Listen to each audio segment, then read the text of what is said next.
வணக்கம்.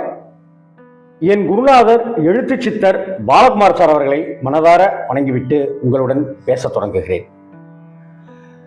முருகனை அனுதினமும் வழிபாடு செய்யறதுங்கிறது இங்க நம்ம வாழ்க்கையில இரண்டரை கலந்த விஷயம். அது எந்த சாதி இனத்தவர்களாகவும் எந்த மேல் ஜாதி கீழ் ஜாதி அப்படிங்கிற நம்ம சொல்லிட்டு இருக்கிற அந்த வர்ணாசிரம சனாதன சிந்தனைகளுக்கு தாண்டி இருப்பவர் தான் முருகக் கடவுள். முருகன் இல்லை, எந்த கடவுளாக இருந்தாலுமே அப்படித்தான். நம்ம அதுலெல்லாம் கோடு போட்டு பார்த்து அதெல்லாம் ஒண்ணுமே பண்ண முடியாது. இங்கே நம்ம தமிழ்நாட்டை பொறுத்த வரைக்கும் தமிழ் கடவுள்னு சொல்லப்படுகிற முருகப்பெருமானை நாம் எப்படி வேண்டுமானாலும் வழிபடலாம்.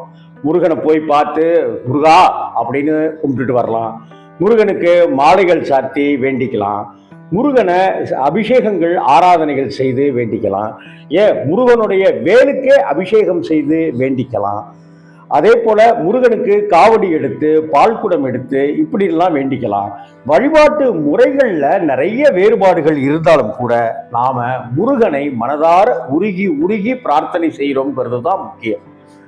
யார் ஒருத்தர் முருக வழிபாட்டுல லயிச்சிருக்காங்களோ, யார் ஒருத்தர் முருகனே நீதாப்பா கதி எங்களுக்கு அப்படின்னு கடவுள்கிட்ட சரண்டர் ஆகிறாங்களோ அவங்களுக்கு இந்த உலகத்துல எந்த குறையும் இருக்காது.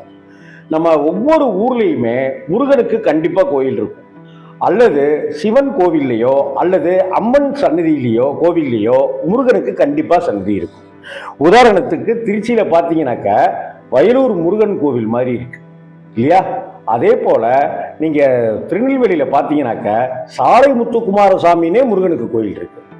திருநெல்வேலியில நெல்லையப்பர் கோவில்ல இருக்கிற சண்முகருக்கு அவ்வளவு விசேஷமானவர், ஆறுமுகனைனார் அப்படிங்கிற திருநாமத்தோட அங்க இருக்கிறார்.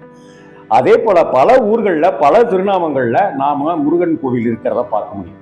மாயவரத்துக்கு தாண்டி நம்ம போனோம்னாக்க பூம்புகாருக்கு அதுக்கு இந்த சைடுக்கு வந்தோம்னாக்க திருமயிலாடி அப்படிங்கிற ஒரு ஊரே இருக்கு. அவ்வளவு அழகா பேரழகனா அங்க முருகப்பெருமான் இருப்பார். முருக வழிபாடு நாம தொடர்ந்து செய்யணும். செவ்வாய்க்கு அதிபதி முருகன், பூமிக்கு அதிபதி முருகன். எனக்கு ஒரு வீடு வாங்கணும், எனக்கு சொந்த வீடு அமையணும், எனக்கு வாடகை வீட்டில் இருந்து தொந்தரவுகள் ஜாஸ்தி ஆகிட்டே இருக்கு, இப்படின்ட்டுலாம் இருக்கிறவங்க நம்ம முருகப்பெருமானை செவ்வாய்க்கிழமைகளில் வேண்டிக்கிட்டாலே போதும். வீடு கண்டிப்பாக, சொந்த வீடு கண்டிப்பாக கிடைக்கும். இங்கே சென்னைக்கு பக்கத்தில் சிறுவாபுரி முருகன் கோவில்னு இருக்கு இல்லையா? அந்த சிறுவாபுரி முருகன் கோவிலில் போய் நாம் வேண்டிக்கிட்டாக்க சொந்த வீடு கிடைக்கும் அப்படிங்கிறது உறுதி. ஆனால் அதே சமயத்தில் நம்ம எந்த வீட்டுக்கிட்ட எங்கே நம்ம வீடு இருக்கோ அதுக்கு பக்கத்தில் இருக்கிற ஒரு முருகன் சன்னதியில் அப்படிப்பட்ட ஒரு சாநித்தியத்தோடு இருக்கிறவர் தான் முருகப்பெருமான். மறைமலை நகரில் பார்த்தீங்கன்னாக்கா அங்கே ஒரு முருகன் கோவில் இருக்கு. இது மாதிரி பல ஊர்களில் முருகனுக்கு கோயில். இதில் திருமயிலம் பார்த்தீங்கன்னாக்க திண்டிவனம் பக்கத்தில் அங்கே ஒரு அற்புதமான முருகன் ஸ்தலம் இருக்கு. நிறைய இடங்கள்ல முருகன் எங்கெல்லாம் குடிகொண்டு இருக்கிறாரோ உங்கள் வீட்டுக்கு பக்கத்தில் இருக்கிற முருகன் கோவிலுக்கு செவ்வாய்க்கிழமைகளில் போய் அந்த செவ்வாய் ஓரையில், மங்கள ஓரைன்னு சொல்லப்படுகிற செவ்வாய் ஓரையில் முருகப்பெருமான வழிபாடு செய்கிறது இன்னும் ரொம்ப விசேஷம். அப்படி நீங்க தொடர்ந்து வழிபட்டுக்கிட்டே வந்தீங்கன்னாக்க ஒரு வாரம் நீங்க 11 வாரம்னு கணக்கு வச்சு போயிட்டே இருங்க. ஒரு வாரம் எலுமிச்சை சாதம் நெய்வேத்தியம் செய்து அல்லது தானமாக ஒரு 11 பேருக்கு எலுமிச்சை சாதம் வழங்குங்க. இங்கே நம்ம உரகடம் தாண்டிட்டாக்க வல்லக்கோட்டை, எனக்கு ரொம்ப ரொம்ப மனசுக்கு நெருக்கமான ஆத்மார்த்தமான கோவில் வல்லக்கோட்டை முருகன் கோவில். இப்படி எந்த முருகன் கோவிலாக இருந்தாலும் உங்களுடைய வழிபாட்டை ஸ்திரமாக சரண்டராக, டோட்டல் சரண்டராக அவர்கிட்ட வச்சிருங்க. முறையை அவர்கிட்ட கொடுத்துருங்க. நீதாப்பா அப்படின்னு சொல்லி வச்சிருங்க. உங்களுக்கு சொந்த வீடு முதலான பூமி சம்பந்தப்பட்ட விஷயங்களை செய்து கொடுப்பார். திருமணம் முதலான விஷயங்கள்ல இருக்கிற மங்கள காரியங்கள்ல இருக்கிற தடைகளை எல்லாம் நீக்கி தருவார் வேல்முருகன். வேல் ஒன்று வாங்கி வேலுக்கு அபிஷேகம் செய்வதை நீங்கள் வழக்கமாக வைத்துக்கொண்டு அந்த பால் தீர்த்தத்தை எடுத்து நாம 3 முறை குடிச்சிட்டு அடுத்தவங்களுக்கும் பக்கத்தில் இருக்கிறவங்களுக்கும் வழங்குறது ரொம்ப ரொம்ப விசேஷம். அதே போல மஞ்சள் நிற வஸ்திரம் முருகனுக்கு சாத்தி வேண்டிக்கிறதும் ரொம்ப ரொம்ப பலன்கள் தரக்கூடியது, மங்கள காரியங்கள் உடனடியாக நடக்கக்கூடியது.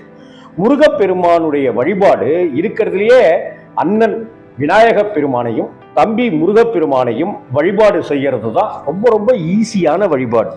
வேற பெரிய விஷயங்கள் எதுவுமே தேவையில்லை.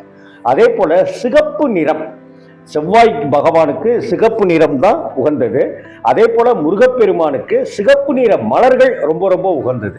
அரளி, ரோஜா முதலான சிகப்பு நிற மலர்கள் கொண்டு முருகனை வணங்கி 11 வாரங்கள் தொடர்ந்து 11 செவ்வாய்க்கிழமைகள் வேண்டிட்டு வந்தீங்கன்னாக்க நிச்சயமா நீங்க என்ன நினைச்சீங்களோ தொழிலில் லாபமா ஏற்படுத்தி கொடுப்பார், வியாபாரத்தில் விருத்தியா ஏற்படுத்தி கொடுத்தார்.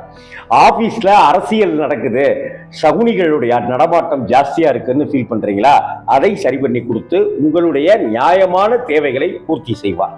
திருமண தடைகளை நீக்குவார். தோஷங்களை, செவ்வாய் முதலான தோஷங்களை, கிரக பாதிப்புகளை நீக்கி தருவார். சொந்தமா ஒரு வீடு, இடம்னு வேண்டிட்டு இருக்கிறவங்களுக்கு கண்டிப்பா அதை செய்து கொடுப்பார். முருகப்பெருமானை 11 செவ்வாய்க்கிழமைகள் வேண்டிக்கங்க, நிச்சயம் பலன்களை தந்தருள்வார் அந்த ஞானவேல் முருகன். வெற்றிவேல் முருகன். வணக்கம்.